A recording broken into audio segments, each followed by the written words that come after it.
Oi pessoal, eu sou Alessandro e esse vídeo é oferecido pela Comic Boom, gibiteria de São Paulo, que é parceira aqui do canal. Se você quiser conferir o trabalho da Comic Boom, o link está na descrição e vale a pena conferir porque o trabalho dos caras realmente é muito bom. Mas vamos ao assunto desse vídeo, que é Zagor.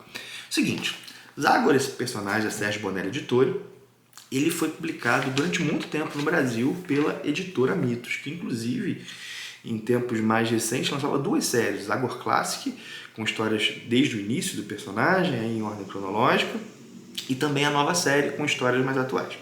Mas há pouquíssimo tempo, faz bem pouco tempo, a Mitos anunciou que estava descontinuando Zagor, que ela não ia publicar mais Zagor. Só que antes mesmo disso, a Saikan já havia dito que publicaria Zagor no Brasil.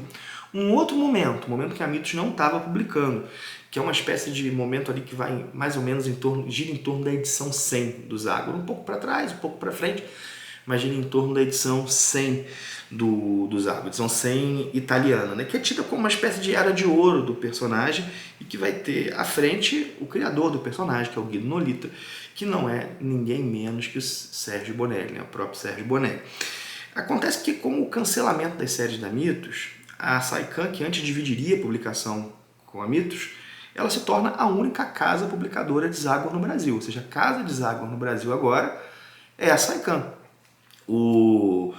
Há rumores de uma outra editora querendo publicar Zagor, mas assim, até prova em contrário, são só rumores. Por enquanto, a única casa publicadora, a Saikan. E eu estava curioso para ver como é que esse trabalho da Saikan ia ficar. Por quê? Porque o Neymar, o proprietário da Saikan, ele é fã do Zagor. E eu sei que publicar esse personagem para ele é uma espécie de sonho, assim. Inclusive, nos textos iniciais da edição número 1, isso fica claro, sabe? E deu para ver que ele se esmerou. Essa aqui é a primeira edição, já saíram duas, A Saikan costuma publicar suas séries de 2 em 2 números. História do Oeste, sai 2 números. Zagor, saem 2 números. Então saiu esse é o primeiro, já saiu mais um.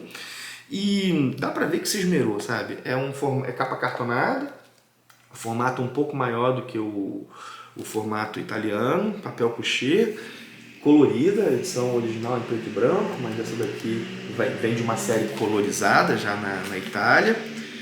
Isso sempre vai dividir opiniões, mas eu entendo a opção da Saikan publicar em preto e branco. Reúne uma história, que foi publicada originalmente nos números 90 a 92 da revista do Zagor. E tem o roteiro do Guido Nolita e arte do Donatelli. É o segundo ponto da primeira grande viagem que o Zagor fez para fora da floresta de Darkwood. Assim. O primeiro ponto dessa viagem foi a Odisseia Americana, que é uma história que já foi publicada aqui, inclusive republicada pela Mitos. Então isso aqui se passa depois da Odisseia Americana. O Zagor está fora do seu terreno, vamos colocar assim. De todo modo, é totalmente possível pegar e começar a ler daqui. A gente não fica perdido. A história ela funciona por si mesma, ela tem começo, meio e fim. E fica claro, assim, ao ler isso aqui, porque que isso é conhecido como uma espécie de era de ouro do Zagor. Fica bem claro. A história é ótima. Claro que um leitor mais contemporâneo pode estranhar um pouquinho.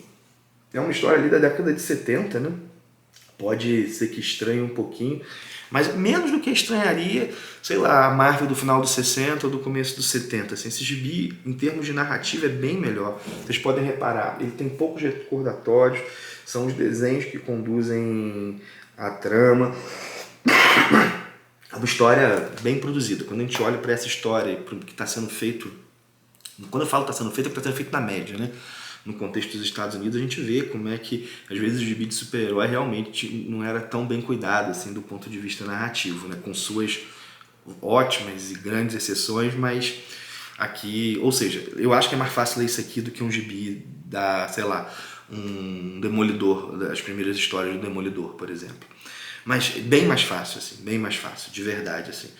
Mas vamos lá, um gibi da década de 70 e com uma ótima história e uma história corajosa. Já vou dar uma espécie de spoiler que a gente vê a derrota do Zagor. O Zagor perde aqui, não vou dizer como, não vou dizer o que acontece, mas ele perde.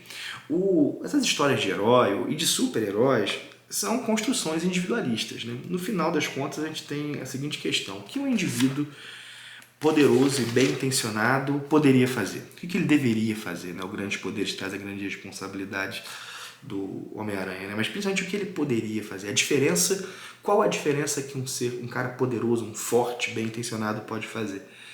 E nessa história é dito que em alguns contextos um indivíduo pode muito pouco. Ou melhor, né?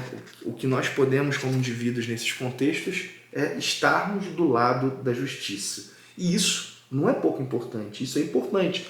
Mas fazer a coisa correta não garante que a gente vai sair vitorioso. E essa história trabalha muito bem isso. Nós temos na história um grupo de índios seminoles e eles estão passando pelos Estados Unidos fazendo alguns assaltos e roubando dinheiro, que não é comum eles fazerem. O Zagor conhece o líder desses índios, né? E ele está num local onde esses índios assaltam, ele não entende nada daquilo, só que ele sabe que aquilo tem um caroço no sangue, né? Tem algo mais do que isso. E ele vai atrás e rapidamente ele se alia a esses índios, a esses indígenas. E cara, repara, o Zagor vai para o outro lado da lei. E ele não comete nenhum roubo, mas ele não critica os roubos que foram cometidos, e isso é só o começo. Liberdade ou Morte é uma história que fala sobre genocídio, que fala sobre escravidão, que fala sobre a trágica situação dos indígenas no século XIX dos Estados Unidos, né? E sobre a situação da escravidão dos negros também.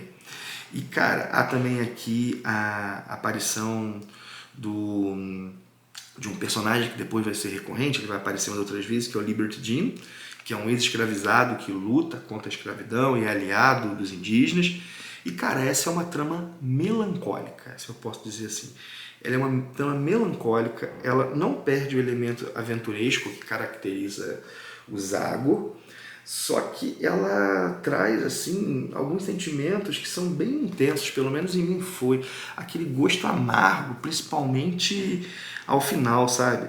E ela traz a indignação contra um mundo no qual, onde a busca pela liberdade, às vezes, vai levar à morte. Por isso que o título Liberdade ou Morte se coloca muito bem. É um gibizaço, assim.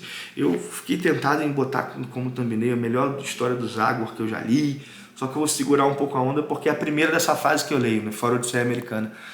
Eu gostei mais dessa do que de Odisseia Americana. Vamos ver as próximas aí. Estou já com o segundo volume aqui em casa, assim, né, acho que o terceiro volume é a história chamada Oceano, que é muito famosa, eu tenho bastante curiosidade. Enfim, belo trabalho da Saican, que dure por muitos e muitos anos. É isso, minha gente. Vou deixar aí na descrição do vídeo o endereço aí do Instagram da Saican, tem a loja deles, que vocês podem, eles praticam essa coisa da venda direta, tem o Catarse deles também. Tem um Catarse para a História do Oeste que está rolando, vou deixar o link aí na descrição. Enfim, deixa também o link da Amazon, né? Não tem essas histórias lá, mas se for fazer alguma compra na Amazon, usar o link do Ministério, comprando qualquer coisa, se você entrar por esse link, ajuda demais o canal a se manter e a melhorar. É isso, curte, comenta, você já leu essa história, você gosta dessa fase do Zagor, bota aí nos comentários, você acha que vale a pena para o leitor iniciante, bota aí nos comentários, curte, comenta, compartilha. Enfim, é isso, paro por aqui, um forte abraço e até o próximo vídeo.